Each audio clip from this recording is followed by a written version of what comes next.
नमस्कार दोस्तों, हमारे यूट्यूब चैनल कला लेखन पर आपका हार्दिक स्वागत और अभिनंदन है। आज टीजीटी पीजीटी कला प्रैक्टिस सेट की श्रृंखला में हम चौथे सेट पे बात करेंगे। छोटे छोटे क्वेश्चनों के माध्यम से हम ऐसे क्वेश्चनों को तैयार करना चाहते हैं जो परीक्षा की दृष्टि से काफ़ी महत्वपूर्ण हो, लगातार पूछे जाते हो। इसी श्रृंखला में आज हम चौथा सेट प्रस्तुत कर रहे हैं, जिसका पहला प्रश्न है, अमृता शेरगिल का जन्म कहाँ हुआ। इनके विकल्प हैं हंगरी, पहला, दूसरा रोम, तीसरा फ्लोरेंस, चौथा वेनिस।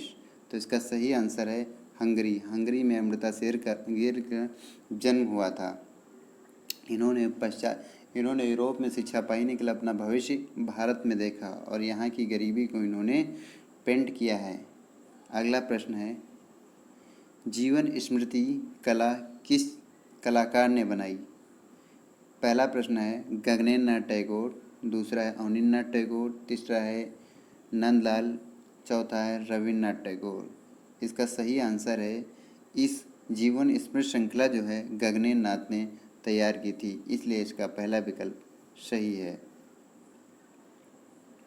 अगला प्रश्न है, भारत में गरीबी न होती तो मेरे लिए पेंट करने के लिए कुछ न होता। यह कथन किस कलाकार का है। नंबर 1 सूजा, नंबर 2 रजा, नंबर 3 अमृता शेरगिल, चौथा मृणालिनी मुखर्जी। इसका सही आंसर है अमृता शेरगिल। अमृता शेरगिल ने ही कहा था, अगर भारत में गरीबी ना होती तो हमारे लिए पेंट करने के लिए कुछ भी ना होता। अमृता शेरगिल ने भारतीय महिलाओं के जो चित्र बनाए हैं उनमें विषाद प्रमुख चित्र है। आपसे पूछा जा सकता है, अमृता शेरगिल ने महिलाओं का जो चित्रण किया उसमें किस भाव का प्राधान्य है या कि कौन सा भाव प्रधान रूप से दिखाई देता है, तो विषाद। अगर हुसैन को पूछा जाए तो उन्होंने मातृत्व प्रेम को रूप में इनको चित्रित किया है महिलाओं को,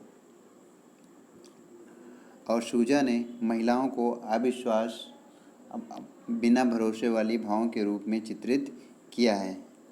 अगला प्रश्न है हमारा, शैलोज मुखर्जी का जन्म कब हुआ था।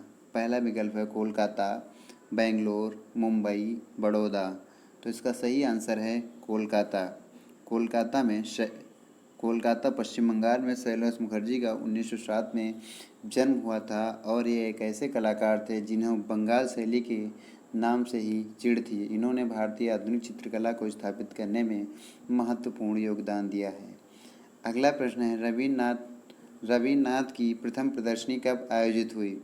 पहला विकल्प है 1929, दूसरा 1930, तीसरा 1931, चौथा 1932। इसका सही आंसर है 1930 में जो है ये प्रदर्शनी, इनकी पहली प्रदर्शनी पेरिस में आयोजित की गई थी।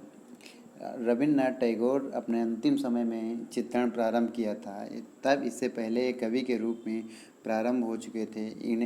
इन्हें नोबेल पुरस्कार भी अपने साहित्य के लिए प्रदान किया जा चुका है। अगला प्रश्न है, रूप ब्रज अद्वैत लोक नाम से कैरी कैचर्स किस कलाकार के प्रकाशित हुए। रूप ब्रज अद्वैत लोक नाम से कैरिकेचर किस कलाकार के प्रकाशित हुए। पहला ऑप्शन है गगनेन्द्र नाथ टैगोर, दूसरा है आर के लक्ष्मण, तीसरा है हरिश्चंद्र शुक्ल काक, चौथा है केशव शंकर पिल्लई। इसका सही आंसर है गगनेन्द्र नाथ टैगोर। गगनेन्द्र नाथ टैगोर ने ही क्या बोलते हैं, रूप ब्रज अद्वैत लोक नाम से अपने कैरिकेचर या व्यंग्य चित्र प्रकाशित किए थे। गगनेन्द्र नाथ ठाकुर ने इनका निर्माण जो है लिथोग्राफी में किया था। बाकी तीन जो आर के लक्ष्मण, हरिश्चंद्र शुक्ला काक, केशव शंकर पिल्लई, ये तीनों कार्टूनिस्ट हैं। इनको आप याद करिएगा, कभी कभी पूछा जाता है, भिन्न पूछा जाता है, कार्टूनिस्ट के नाम पूछा जाता है। तीनों ही भारत के प्रसिद्ध कार्टूनिस्ट रहे हैं, इनको आप जरूर याद करिएगा। अगला प्रश्न है, ऊटी कोडाई कैनाल के दृश्य चित्रण किसने बनाया। विकल्प हमारे हैं, पहला वाई के शुक्ल, दूसरा के वेंकटप्पा, तीसरा कन्नू देसाई, चौथा मनीषी रे। तो इसका के वेंकटप्पा ने चित्रों को बनाया था। इनका प्रसिद्ध चित्र है, एक और प्रसिद्ध चित्र है वीणा की मतावली। अगला प्रश्न है, बच्चों को अपना गुरु किस कलाकार ने माना है। पहला विकल्प है यामिनी राय, दूसरा रविन्द्रनाथ ठाकुर, तीसरा अमृता शेरगिल, चौथा शैलोज मुखर्जी। इसका सही आंसर है यामिनी राय। यामिनी राय ने जो है बच्चों को अपना गुरु माना है। ये कहते थे हमारी कला ऐसे है जिसको हर कोई उठा सकता है, हर कोई उसका लुत्फ़ उठा सकता है, चाहे वह किसी वर्ग आयु का हो, शिक्षित हो, छोटा बड़ा जो भी हो, हर कोई हमारी कला का आनंद उठा सकता है। क्यों? क्योंकि इसमें बच्चों की आत्मा पाई जाती है। जिस प्रकार से किसी बालक को हर कोई अपनी गोद में लेने के लिए लालायित रहता है, मेरी कला कुछ ऐसी ही है। जबकि इनकी प्रारंभिक शिक्षा अकादमिक शैली में हुई थी, ये अच्छे व्यंग्यचित्र भी बनाने लगे थे, प्रसिद्ध हुआ था। लेकिन एकाएक इन्होंने कालीघाट की लोक कला, बिखरी हुई लोक संपदा को देखा और उससे अत्यधिक प्रभावित हुए कि अपने सृजन में इनको महत्वपूर्ण स्थान दिया। इनकी शैली पर लोक कला का प्रभाव था।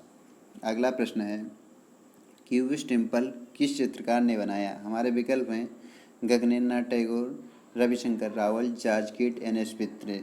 इसका सही आंसर है गगनेन्द्रनाथ टैगोर ने जो है क्यूबिस्ट टेम्पल चित्र का निर्माण किया था। यह घनवादी शैली से प्रभावित चित्र है। गगनेन्द्रनाथ टैगोर घनवाद, प्रभाव, अति यथार्थवाद और कई वादों से प्रभावित होकर चित्र बनाए हैं।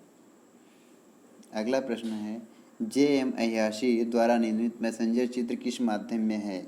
पहला है तेल, दूसरा है वाश, तीसरा है टेम्परा, चौथा है एक्रेलिक। इसका सही आंसर है टेम्परा है। मैसेंजर चित्र जो है टेम्परा में बनाया गया है। इसके अतिरिक्त इनका एक प्रसिद्ध चित्र है मीरा का मेवाड़ त्याग। ये जो है यूनेस्को में भी प्रदर्शित किया जा चुका है। अगला प्रश्न है, वॉल ऑफ मून और वॉल ऑफ सन चित्र किसने बनाए हैं? विकल्प हमारे हैं पिकासो, ब्राक, लेजे, मीरो। इन दोनों चित्रों का निर्माण मीरो ने किया था। यह मीरो की दोनों प्रसिद्ध चित्र हैं। अगला हमारा प्रश्न है, कोरोना के कारण बंद किए गए सिंगल लरेन संग्रहालय में किस प्रख्यात कलाकार की कृति चोरी हो गई थी? ये बात है 2020 की।